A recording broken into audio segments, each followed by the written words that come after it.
సిద్దిపేట జిల్లా హుస్నాబాద్కు మంజూరైన ఇంజనీరింగ్ కళాశాలలో ఈ సంవత్సరం నుండే అడ్మిషన్లు తీసుకోవచ్చని రాష్ట్ర కేబినెట్ ఆమోదం తెలుపడం పట్ల హర్షం వ్యక్తం చేస్తూ కాంగ్రెస్ పార్టీ నాయకులు సంబరాలు జరుపుకున్నారు. హుస్నాబాద్ పట్టణంలోని స్థానిక అంబేద్కర్ చౌరస్తాలో టపాసులు కాల్చి మిఠాయిలు తినిపించుకున్నారు. ఈ సంవత్సరంలోనే హుస్నాబాద్ ఇంజనీరింగ్ కళాశాల విద్యా సంవత్సరం ప్రారంభం కావాలనే పట్టుదలతో మంత్రి పొన్నం ప్రభాకర్, ముఖ్యమంత్రి రేవంత్ రెడ్డిని ఒప్పించారని కాంగ్రెస్ పార్టీ నాయకులు అన్నారు. హుస్నాబాద్ వెనుకబడ్డ ప్రాంతాన్ని అన్ని రంగాలలో అభివృద్ధి చేయడానికి మంత్రి పొన్నం ప్రభాకర్ అహర్నిశలు కృషి చేస్తున్నారని గుర్తు చేశారు. అదేవిధంగా కరీంనగర్కు లా కాలేజ్ కూడా మంజూరు చేయడం పట్ల హర్షం వ్యక్తం చేశారు. హుస్నాబాద్ అభివృద్ధికి కృషి చేస్తున్న మంత్రి పొన్నం ప్రభాకర్కు పార్టీలకు అతీతంగా అందరూ అండగా నిలవాలని కోరారు.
ఈ సందర్భంగా వారికి ధన్యవాదాలు కూడా తెలుపుతున్నాను.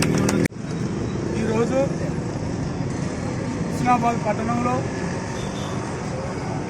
మన నియోజకవర్గ శాసనసభ్యులు,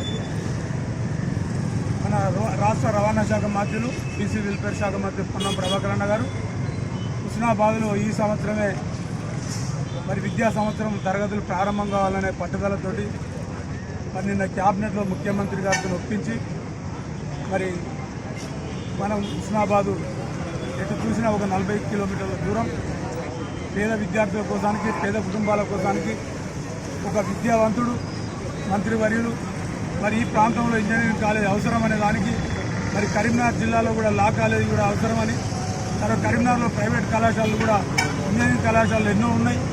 మరి వెనుకబడ్డ ప్రాంతం, మరి దీనికి ఇక్కడ వారు మంత్రి గారు ప్రాతినిధ్యం వహించడం, ఈ ప్రాంతంలో పేదవాళ్లకు ఏమేమి అవసరం అనే దానికి మరి ఈ సంవత్సరం విద్యా తరగతులు ప్రారంభించడానికి చాలా సంతోషం.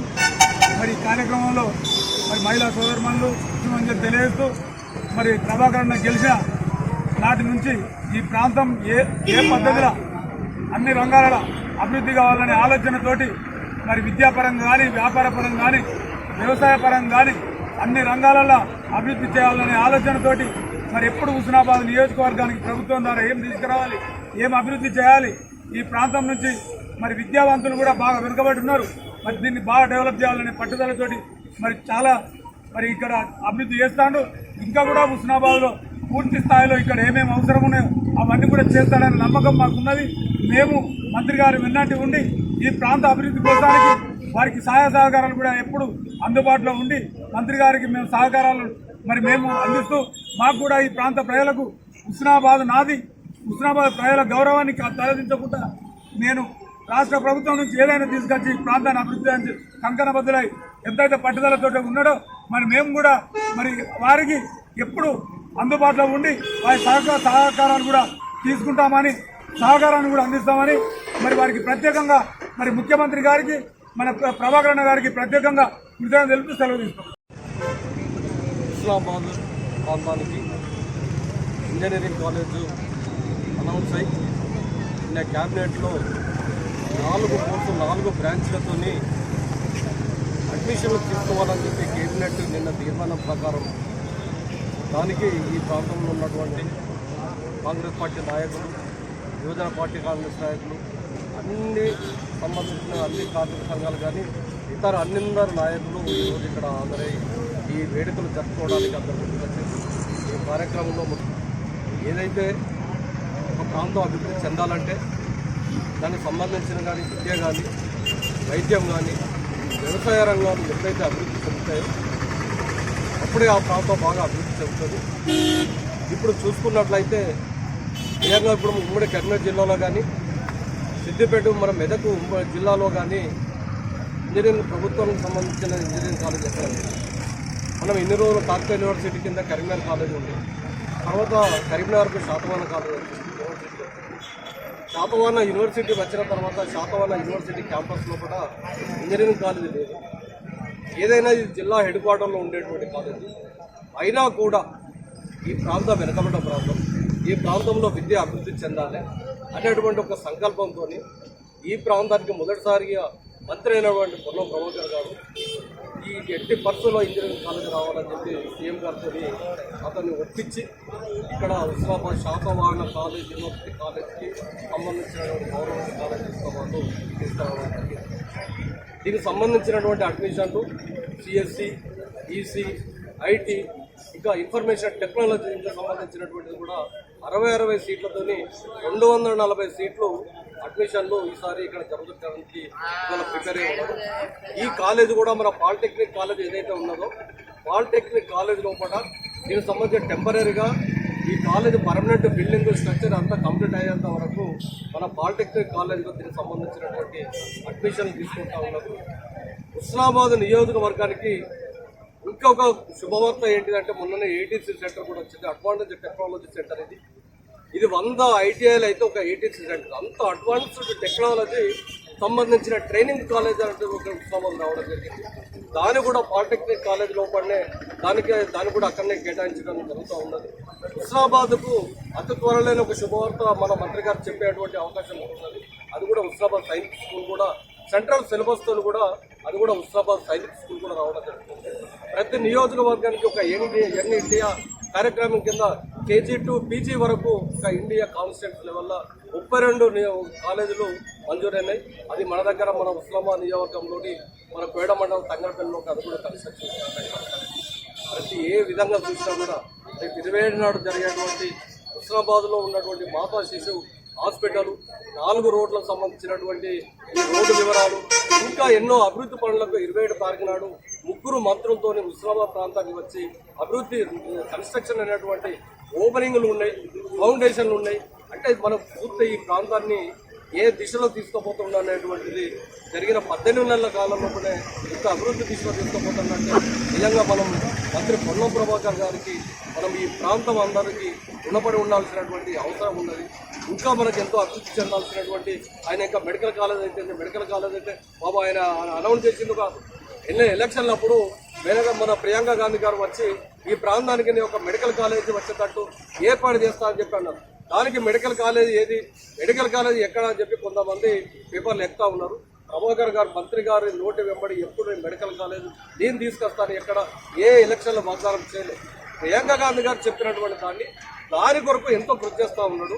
ఇవాళ దానికి సంబంధించినటువంటి ల్యాండ్ విషయంలో కానీ జిల్లాగడ ఇతర ప్రాంతాల్లో కూడా ల్యాండ్ చూసి ఎక్కడైతే కన్వీనియంట్ ఉంటుందో అనేటువంటి ఆలోచన కూడా చేస్తూ ఉన్నాడు. అది కూడా మనకు ఈ 5 సంవత్సరాల పీరియడ్ కూడా మనం మెడికల్ కాలేజ్ కూడా చూడబోతున్నాం. అందరూ మనం ఏంటంటే మూకముడు ఉండాలి, ప్రభాకర్ అన్నకు మద్దతు ఉండాలి, కాంగ్రెస్ పార్టీకి మద్దతు ఉండాలి. కాంగ్రెస్ పార్టీ చేసే కార్యక్రమాలను మనం అప్పుడు ప్రజలకు చెప్పాల్సినటువంటి అవసరం ఉన్నది, బాధ్యత ఉన్నది. నిన్నటి వరకు 15 ఎకరాలకు కూడా మనం అందరూ రైతు బంధు దీనికి పడ్డది. దీనికి సంబంధించిన కూడా ప్రతి ఎవరైనా పడని వాళ్ళకు కాస్తు లేనటువంటి భూమి, మరి అది చెరువుల భూమి, శిఖము దీనికి సంబంధించినటువంటి వివరాలు కూడా వాళ్ళకి చెప్పాల్సినటువంటి అవసరం ఉంది. కాబట్టి ఎవరైనా రాని వాళ్ళు కూడా అగ్రికల్చర్ సంబంధించినటువంటి వాళ్ళు కన్సల్ట్ చేస్తే అది కూడా తెలుస్తుంది. ఇవాళ సాయంత్రం 4 గంటలకు మనకు రైతు వేదికలు ఒక కార్యక్రమం నిర్వహిస్తున్నారు. రైతు వేడుకలు కూడా ఉన్నది. 15 ఎకరాల వరకు రైతు బంధు కాబట్టి రైతులందరూ తప్పనిసరిగా విధిగా తప్పకుండా రావాల్సినటువంటి అక్కడ మనం వేడుకలు చేసుకోవాల్సిన అవసరం లేదని చెప్పి ఈ సందర్భంగా తెలియజేసుకోవడం ముగించుకుంటాం. ఉస్మానాబాద్ నియోజకవర్గానికి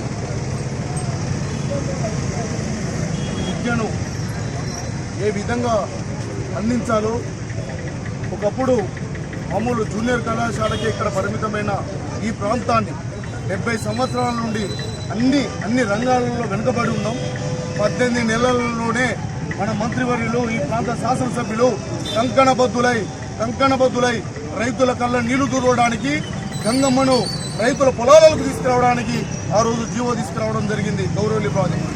ఆ తర్వాత ఉద్యోగస్తులకు విద్యార్థులు ఎవరైతే చదువుకొని ఉన్నారో వారందరికీ ఉద్యోగ కల్పనే ధ్యేయంగా వారందరికీ ఇక్కడ ఉద్యోగ మేళాలు ఏర్పాటు చేయడం జరిగింది. మరో రకంగా ఈ ప్రాంత వాసులు ఎక్కడికో పోయి హైదరాబాదు లేకపోతే సుదీర ప్రాంతాలకు పోయి చదువుకోవాల్సిన పరిస్థితి వస్తుంది. కాబట్టి అలాంటి ఇంజనీరింగ్ కళాశాల ఇక్కడ అవసరమని విద్యా సరస్వతం అనే ఉస్మానాబాద్ నడుబడుకు తీసుకొచ్చిన మహనీయుడు మా పొన్నం ప్రభాకర్ అన్న. దానిలో లా కాలేజ్ అయితేనేమి ఇక్కడ ఈ కరీంనగర్ జిల్లా కరీంనగర్ జిల్లాలో లా కాలేజీని తీసుకురావడం జరిగింది. అలాగే ఇక్కడ శాతవాహన యూనివర్సిటీ నుండి 4 బ్రాంచులతో కూడిన విద్యా సంస్థలను తీసుకొచ్చిన మహనీయుడు. అలాగే ఇక్కడున్న ఈ కూడలిని కూడా ఉస్మానాబాద్ను మరో రకంగా ఇక్కడ చాలా వ్యాపారంగా కూడా మార్చడం కోసం 4 రోడ్ల విస్తరణ రోడ్లను కూడా ఏర్పాటు చేసి ఉస్మానాబాద్ అంటే ఎక్కడో మారుమూల ప్రాంతం కాదు. ఉస్మానాబాద్ అంటే తెలంగాణకు ముఖ్య కూడలి. తెలంగాణ ప్రాంతంలో ఉస్మానాబాద్ అంటే తెలవని వాళ్ళు లేకుండా ఇక్కడ అన్ని రంగాలు ఒకేసారి ఈ పక్కన చూసుకుంటే ఎల్లమ్మ తల్లి కొలువై ఉన్నట్టుగానే అక్కడ సరస్వతి తల్లిని, ఇక్కడ ఎల్లమ్మ తల్లిని, అక్కడ గంగమ్మ తల్లిని ఒక రకంగా రైతులకు, ఓ రకంగా వ్యాపారులకు, ఓ రకంగా విద్యార్థులకు, ఇంకో రకంగా చూసుకుంటే వ్యాపారస్తులకు అన్ని రంగాలను ఒకటేసారి అన్ని విన్యాసాలు ఒకటేసారి చేసే ఎవరైతే నైపుణ్యం కలిగి ఉంటుందో అలాగే 18 నెలల్లోనే మన మంత్రివర్యులు పొన్నం ప్రభాకర్ గారు అన్ని రంగాలను మళ్ళా బీసీల మనమెంతనో వారికి అంతా అనే నినాదం కొద్ది ఆ రోజు రాహుల్ గాంధీ గారు ఏ పాదయాత్ర అయితే చేసిరో దాన్ని అందిపుచ్చుకొని నా ప్రాంతమే కాకుండా తెలంగాణ అందరికీ బీసీ బలహీన వర్గాలందరూ కూడా వారికి సమానత్వం ఉండాలి, సమాన న్యాయం జరగాలని వారి కొట్లాడి ఇక్కడ కూడా బీసీ రిజర్వేషన్ కూడా తీసుకురావడం జరిగింది. అలాంటి మహనీయుని నాయకత్వంలో మనం అందరం ఉన్నామంటే ఈ ప్రాంత వాసులుగా ఈ ప్రాంతంలో ఆయన అడుగుజాడలో నడుస్తున్న మనమందరం పుణితులమైన పుణ్యాత్ములమైన దానికి మనం సంఘీభావంగా పొన్నం ప్రభాకర్ అన్నకు మనం ధన్యవాదాలు చెప్పాలి. ఈ ప్రాంతాన్ని ఇంకా అభివృద్ధి ఇప్పుడు మా రమణ గారు చెప్పారు, ఇంకా మన ప్రాంతానికి ఈ ఉస్మానాబాద్కు ఇంకా ఎన్నో ఏటీసీ అంటే ఒక ఐటీఐ యూనివర్సిటీ లాంటిది అడ్వాన్స్ గా టెక్నాలజీ ఒక ఆ కాలేజీని కూడా తీసుకొని వస్తున్నారని చెప్పారు. అలాగే ఇక్కడ బస్ డిపో కానీ సుందరీకరణలో బస్టాండ్ కానీ ఈ కూడల్లో ఒక 2 పోతుంటే ఇంకో 4 నడిచే పరిస్థితి లేకుండే ఇప్పుడు మనం 1000 మంది ఒక కాడ జమ అయినా కూడా ఇక్కడ వెసులుబాటు ఉండే విధంగా సుందరీకరణలో ఆయన పాత్ర ఉన్నది. కాబట్టి అలాంటి మహనీయుడు మన కోసమే కొట్లాడుతున్నాడు, మన కోసమే అందరిని ఒప్పించి మెప్పించి ఈ ప్రాంత అభివృద్ధి ధ్యేయంగా లక్ష్యంగా పనిచేస్తున్నారు. కాబట్టి మనం పొన్నం ప్రభాకర్ అన్న గారి అడుగుజాడల్లో నడుస్తున్నందుకు మనకు కూడా చాలా ఆనందంగా ఉన్నది. కాబట్టి పొన్నం ప్రభాకర్ అన్న గారి